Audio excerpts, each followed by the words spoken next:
we've now gone from a minor problem to a very serious problem where it comes to Xbox and the Xbox quote-unquote exclusive games that realistically are running best on PlayStation. And we just got a rundown on Digital Foundry about former Xbox exclusive Sea of Thieves. Now, this was the big one. This is the one I think that Microsoft is using as the barometer to see if it makes sense to further put exclusives on PlayStation.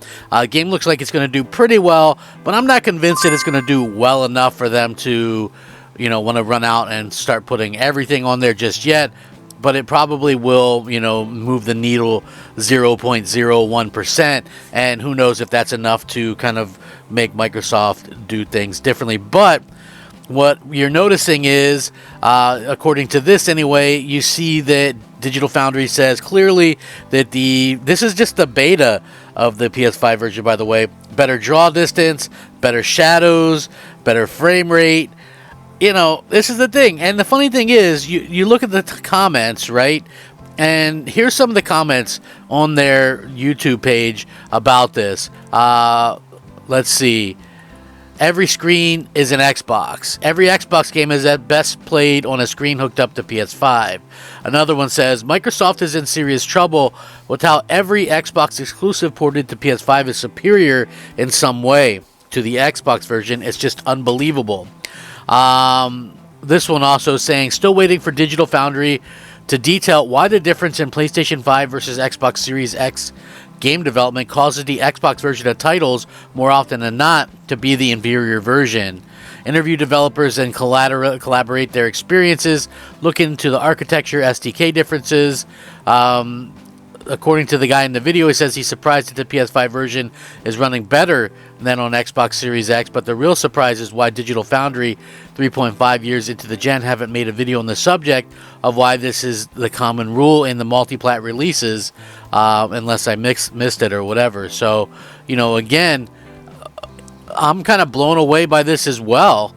This is really, really frustrating as a fan of Xbox, to continue to see this kind of stuff happen where Xbox ends, up where everybody's kind of laughing at Xbox again. These comments are just like, I don't know, are these random comments? Is this outlier comments? Everybody's making fun of Xbox in the thing here. Sea of Thieves is CPU bound, went on bigger islands and outposts. Let's see, Phil Spencer, please don't take this as a sign of every game is coming. It's not. People are making fun of Xbox in the way that they haven't previously, right? Xbox, no doubt, gets made fun of a lot. That's one thing for sure.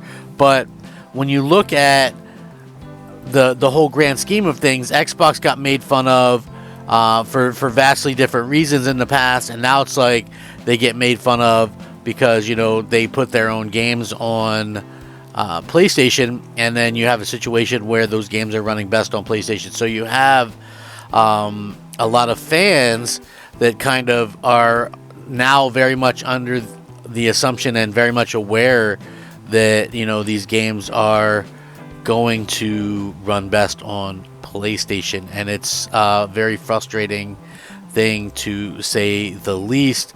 For me personally, I look at this and I go, what in the world has Microsoft done? Realistically, this is just one of those things where, as a fan, I'm just sitting there going, Microsoft has really dropped the ball here. I honestly cannot believe that, this is sort of where we've come from with this whole situation. Honestly, it really feels like some sort of bad dream has happened, and it's just so unfortunate because it's like Xbox has some things going for it, but at the end of the day, is that enough, at this particular point? Because everybody is literally making fun of Xbox for this stuff. We see that Xbox is kind of the butt of the jokes of all of this stuff. And, for me, it just sucks seeing it like that because Xbox used to at least try to put up some kind of a fight. Yeah. And now it's like they don't put up any kind of a fight, and it's disappointing. And their games, look so much better on a competing platform that Microsoft has repeatedly said, hey, they try to put us out of business every chance they get. Every game we put on their platform, they try to put us out of business. They buy exclusives to keep away from us. You could see like the people are making fun of Xbox in a way that they never have before.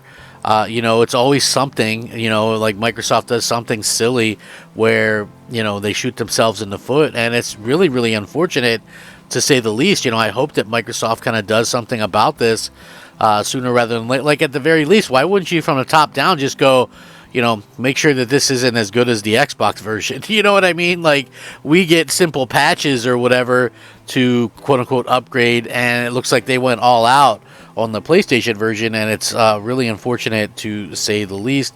And, as a fan, you just sort of shake your head because you wonder where Microsoft is going, because you have all these rumors, Microsoft is going to add Steam and this and this store to Xbox. And my whole thinking is, that's a move that would kill Xbox, right? Like, I don't want to play a PC. If I wanted to play a PC, I would have played a PC, right? I would have built one. I would have bought one. I would have done something along those lines. The truth of the matter is, though, how does Microsoft make anything off of, let's just say, for instance, Steam being on an Xbox, right? Let's say next gen they decide to put... This is why I think this won't happen, by the way. I think all that stuff that Phil mentions about these stores and stuff, I think the reason why he mentioned that was to keep heat off of recent announcements and stuff, and maybe to get people talking about something else. But the reason why I don't think that this would happen was for multiple reasons. But for one thing, PC games are cheaper, usually by $20, than Xbox games, right? So let's just say, for instance, you have, a Steam store on Xbox, and Dragon's Dogma is $50 on the Steam store, but $70 on the Xbox store, right? Microsoft gets nothing, $0 from someone logging into Steam on an Xbox and buying that from Steam, right? So even less people would be incentivized to buy games. You would have developers less incentivized to actually build and develop games for Xbox, because they could just go, well, they could just get the Steam version if they want, right? So then you're kind of forced out. What if you're a person that likes achievements or that type of ecosystem? Then that really kind of takes you out of the game. Also, you can circumvent having to pay to play online, because you could just play the PC version, so that's less money for Microsoft as well. Like, Microsoft really wouldn't get anything out of the deal. So I don't see why they would do that, to be quite frank about it. It doesn't make a whole lot of sense. The only store that I could maybe see them PC-wise putting in was maybe their own, I guess, Windows Store. But even then, it's like, I don't want to play Windows Store crap. I don't want to do that. This is just another long line of Microsoft kind of screwing themselves. And I think Sony smells the blood in the water. So they have to. So anyway, let me know what you guys think. Thanks for watching. Rack 'em up. Crap Gamer out.